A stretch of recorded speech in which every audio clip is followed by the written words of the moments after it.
En el nombre del Padre, y del Hijo, y del Espíritu Santo. Amén. Señor, ¿a quién iremos si tú eres la palabra? A la voz de tu aliento se estremeció la nada, la hermosura brilló y amaneció la gracia.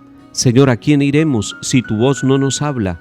Nos hablas en las voces de tu voz semejanza, en los goces pequeños y en las angustias largas. Señor, ¿a quién iremos si tú eres la palabra? En los silencios íntimos donde se siente el alma, tu clara voz creadora despierta la nostalgia. ¿A quién iremos, Verbo, entre tantas palabras? Al golpe de la vida perdemos la esperanza, hemos roto el camino y el roce de tu planta. ¿A dónde iremos, dinos, Señor, si no nos hablas? Verbo del Padre, Verbo de todas las mañanas, de las tardes serenas, de las noches cansadas. ¿A dónde iremos, Verbo, si tú eres la palabra? Amén.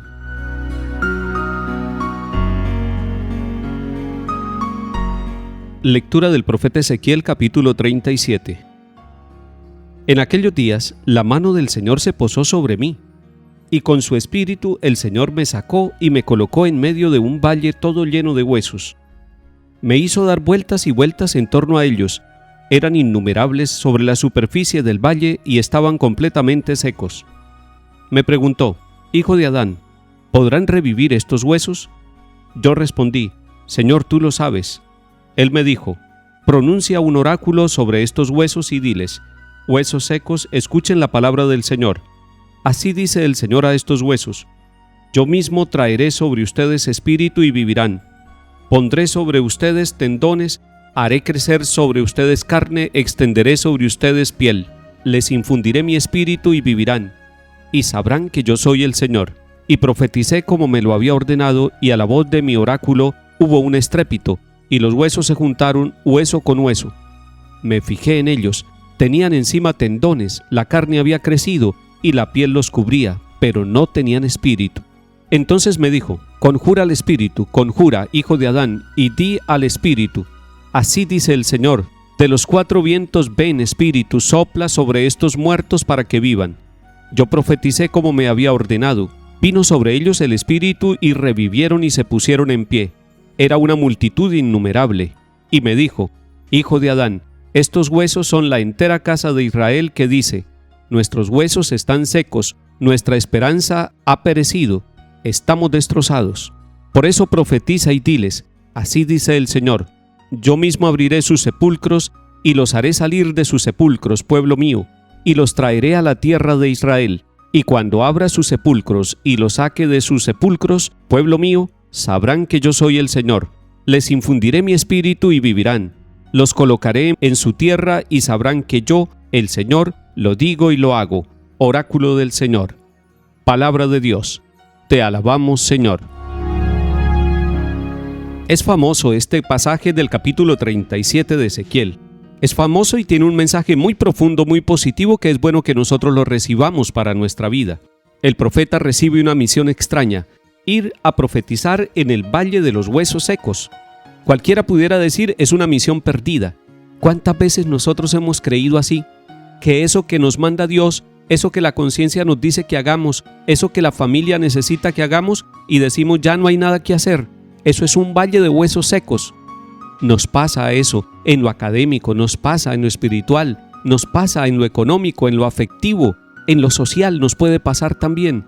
Y nosotros decimos: ya no hay nada que hacer, ese pueblo no cambia, ese pueblo no se va a desarrollar, ese pueblo no tiene vida, esa familia está fracasada. Dios está mandando al profeta para que vaya en nombre suyo, no en el nombre del mismo profeta, sino en el nombre del poderoso Dios, del que tiene amor, del que todo lo puede, para que vaya al valle de los huesos secos. Y después de que obedece, el profeta se da cuenta de un milagro. Esos huesos cobran vida, tienen tendones, tienen piel, tienen músculos, pero les falta el espíritu. Y después Dios le muestra que Él también es el dueño del espíritu, que Él es el dueño de la inteligencia, de la sabiduría, de los valores morales y éticos, que Dios es el dueño de todo lo que hay en la interioridad del ser humano, la capacidad de reflexión, el recuerdo, la proyección hacia el futuro. Invita también al espíritu para que venga sobre estos huesos secos. Y entonces el milagro se completa. El valle de los huesos secos se convierte en un pueblo que tiene vida y que tiene espíritu. Hoy le pedimos al Señor que actúe también en nosotros, que venga y nos dé la vida que necesitamos, que nos levante de todas las ruinas que la violencia, el pecado, el terrorismo ha infundido en nosotros, que quite todas esas esclavitudes que nos dejan paralizados y que nos hacen resecarnos en el valle y convertirnos en esqueletos tendidos en el suelo. Que nosotros podamos levantarnos, nuestras familias y nuestros pueblos, y nosotros en nuestra vida personal, todos que recibamos también el Espíritu que infunde el Señor para que vivamos y podamos alabarle con nuestra vida, nuestro trabajo y con todo nuestro corazón.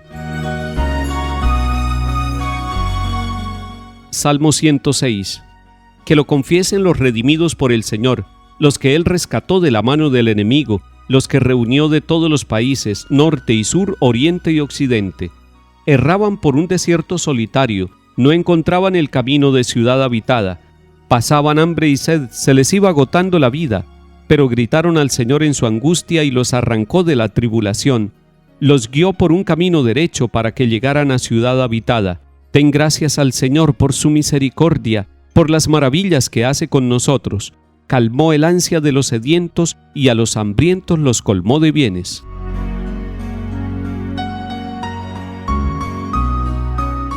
Lectura del Santo Evangelio según San Mateo capítulo 22.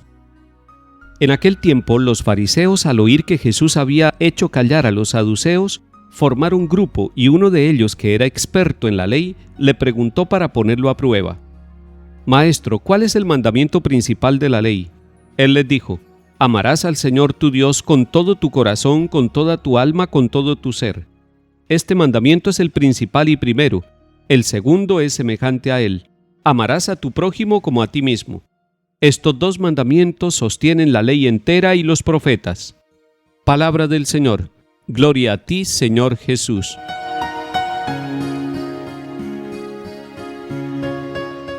Cuando ustedes escuchen la palabra fariseos, no vayan a pensar en que son hipócritas, no. Ellos son una secta religiosa dentro del pueblo judío allá en tiempo de Jesús. Los fariseos eran unos cumplidores estrictos de la ley, vivían la ley por la ley. ¿Y quiénes son los saduceos? Es otro grupo religioso también, otro movimiento dentro de la religión judía en tiempo de Jesús. Fariseos y saduceos. No vayan a pensar que eran personas malas, porque uno puede estar interpretando siempre y clasificando entre buenos y malos. No, eran seres humanos que estaban tratando de santificarse con su religión judía. Pero al oír que Jesús había hecho callar a los saduceos, los fariseos entraron en grupo para preguntarle y poner a prueba al Señor Jesús. Eso sí tienen los fariseos y los saduceos, que tratan de ponerle zancadillas y preguntas difíciles al Señor Jesús. ¿Y cuál es la pregunta que le hacen entonces los saduceos? Le preguntan: ¿cuál es el mandamiento principal de la ley? Es una pregunta interesante, porque para los judíos la ley recibida por Moisés y promulgada para el pueblo es una ley que santifica, pero resulta que ellos, después de los mandamientos que recibieron allá en el monte Sinaí, se fueron alargando en leyes y normas con el paso de los años, y eso le puede pasar a una institución, le puede pasar a un ser humano, le puede pasar a una familia. Y por eso le preguntan cuál es el mandamiento principal de la ley. Y nosotros deberíamos preguntarle al Señor Jesús también, ¿cuál es el mandamiento principal para nosotros los que creemos en ti? Y seguramente Él nos responderá como le respondió a los saduceos. El primer mandamiento, el principal, es: amarás al Señor tu Dios con todo tu corazón, con toda tu alma y con todo tu ser. Es decir, el amor a Dios, pero con todo, no un amor mediocre, no un amor a medias, no un amor intermitente, sino un amor constante, con todo el corazón, con todo el alma, con todo el ser de cada persona. Usted y yo tenemos que amar al Señor con todo el corazón, y eso nos hace felices, nos hace fuertes. Y el Señor Jesús dice: este es el primero, pero el segundo es semejante a él: amarás a tu prójimo como a ti mismo. Es decir, el Señor está uniendo estos dos amores. Está diciéndonos que amar a Dios solamente, sin amar al hermano, sería el 50% de ese primer mandamiento. Que el primer mandamiento de amor a Dios tiene una consecuencia y tiene una realidad y tiene una realización en el amor al prójimo. ¿Y quién es el prójimo? El que vive cerca de cada uno de nosotros. Entonces pidámosle al Señor que nos ayude a crecer en el amor. que nos dejemos amar por Dios y que le respondamos con amor, pero que no se nos quede solamente en un amor mirando hacia arriba, sino un amor mirando hacia los lados, para que podamos descubrir que incluso los que piensan distinto son destinatarios de nuestro amor y de un amor sincero y de corazón. Que el Señor nos bendiga y nos enseñe a amar, en el nombre del Padre, y del Hijo, y del Espíritu Santo. Amén.